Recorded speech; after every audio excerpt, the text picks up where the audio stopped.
Hello there. Yesterday, the 15th of August 2023, the World of Warplanes team did something I don't think I've seen them do before. Currently, there is a mission marathon running for the Reggiane Re.2005 Sagittario, and they announced that they were going to be buffing the plane.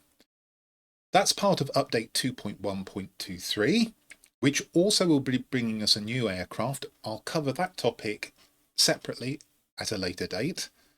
But here are the balance changes for the plane that we're currently all playing for, unless you're lucky enough to have finished the event. And we have modified several parameters of the Reggiane Re2005, specifically fixed the value of engine mass. This has come down from 760 kilos to 730 kilos. That's about 66 pounds if you work in imperial measures like I do. Modified the dynamic curve of acceleration in non-optimal ranges towards its increase. I believe this means that it accelerates more quickly, so the acceleration of the acceleration is going to be better. And also the overall limits for acceleration apparently have been improved, both with and without boost. Of course, those are hidden statistics in the game. We're not going to be able to get a sense of what's going on, except that I'll show you some power to weight ratios in a moment.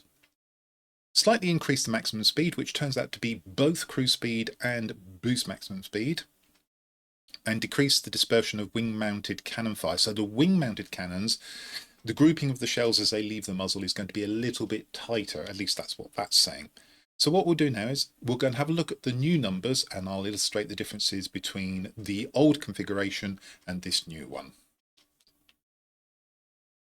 So what we have here are the base figures pre-buff and the base figures post-buff, plus the differences between them. So the base figures, as they were, are in columns C and D. The new figures are in columns E and F. The difference between them in absolute terms is in column G, and expressed in percentage differences in column H. So the dispersion angle, only applying to the wing-mounted cannons, has come down to 0.6 from 0.65. This is an 8.3% improvement. So now these cannons are going to be a little bit more accurate over further distance than, for instance, the 30mm in the wings of the K6, because previously the gun handling was identical between the 20mm on this plane and the 30mm on the BF109 K6. So that's good news. When it comes to speed, we can see that the increases are fairly small.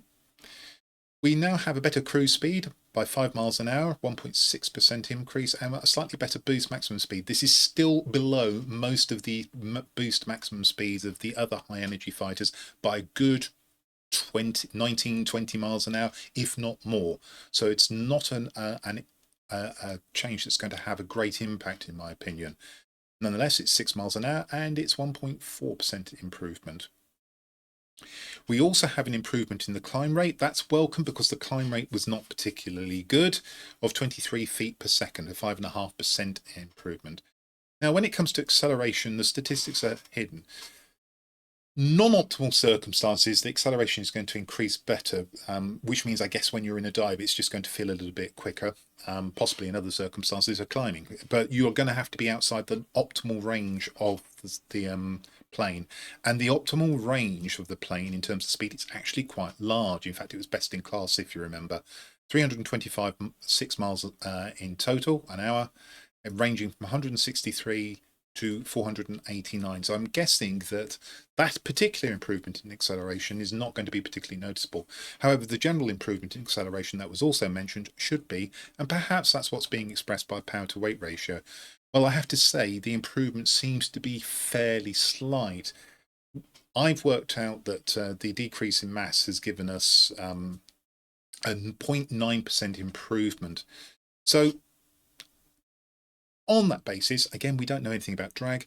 It looks to me as if, well, the acceleration may very well have been improved, but you might find it hard to detect any difference.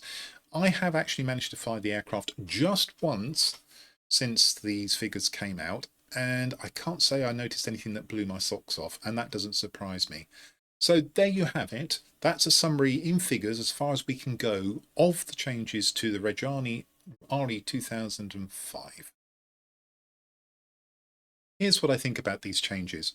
Clearly, they favour speed builds. However, the changes are not so great that If you have been using or are planning to use a manoeuvrability build, be that a full manoeuvrability build or one blended with speed elements, that you should be deterred from doing so. Continue on and play the plane exactly as you have been, or as you intend to try it for the first time when you lay your hands on it. Well, I hope you found that useful, and that if you did, you'll come and see my future content. But until then, this is the Noble Q signing out.